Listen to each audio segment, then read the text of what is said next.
If you're visiting Harrison, Arkansas anytime soon, you need to check out Neighbor's Mill. I'm Krista Niemer, reporting for the Food Channel, and I'm about to meet up with Mike, who's the owner, and we're going to talk a little bit more about his bakery cafe concept, and we're going to break bread with neighbors.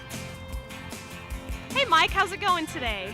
Great, good to see you. So tell me a little bit about this bakery cafe concept. Well, the concept is first of all, it includes breads and other pastries, lots of sweets and pastries, but the whole thing, we'd like to say that the star of the show at Neighbor's Mill is our bread, and we make everything around our breads. And so it's a bakery, and then it's a cafe, and on the cafe side, typically bakery cafes have sandwiches, soups, salads, pizzas, baked potatoes, those kinds of things.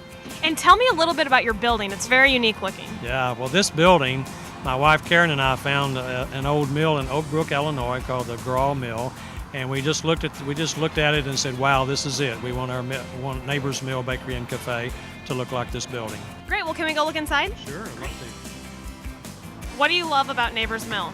It's just a homey feel, and the owners are very polite, and the bakery is delicious. Wonderful breads. Light wheat bread, I love it. I always take a loaf of that home with me because it's so good toasted. I have tea in my case, and a cinnamon roll, and read the paper, which they always supply. Just all the fresh bread and the coffee. We always make it a point to come here on the way to Branson because everything is so good. We stop every time we come through to get their coffee and to get some of the baked goods. The bread at Neighbor's Mill is handcrafted, and every loaf is made from scratch. This is our mill room. Okay. And we buy wheat out of Montana, and these are called wheat berries. They're clean, they're ready to be milled. This mill is powered by an electric motor, but originally it was powered by water because the mill's 110 years old. What happens in the mill is there's two stones in there. One is stationary and the other one turns, and it actually cuts the grain into flour. So this is where we make our flour. Well, the second step is to go from the sponge to a dough. And after the sponge sits for about an hour, it's about doubled in size. And then now we're ready to add more flour and the rest of the ingredients in the bread. So, for example, if we were making spinach feta bread, we put fresh spinach and cracked black pepper and other spices that go in that bread. And so we do that at the dough stage. We cut our dough into uniform sizes, usually 2-pound loaf.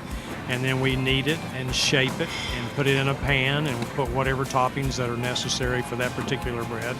And then we put it on this rack up here to rise a third time. And then we put it in the oven and bake it, and it takes about an hour to bake it. And then it comes out of the oven and we put it back on this rack to cool.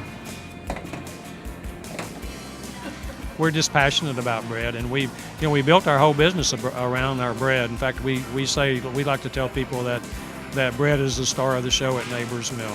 If you can't make it to Harrison, Arkansas to visit Neighbor's Mill, thank you.